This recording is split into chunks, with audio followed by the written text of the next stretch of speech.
Jesus taught about the parable of the lost sheep.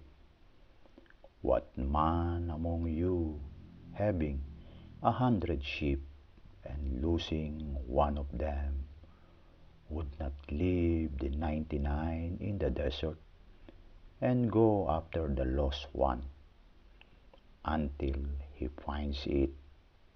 And when he does find it, he set it on his shoulder with great joy, and upon arrival at his home, calls together his friends and neighbors. Say to them, rejoice with me, have found my lost sheep. With a lesson in life, reassures God's unwavering love and mercy.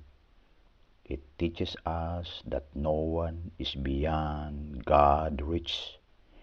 Spirit of repentance and reconciliations with God, rather than judge and exclude them.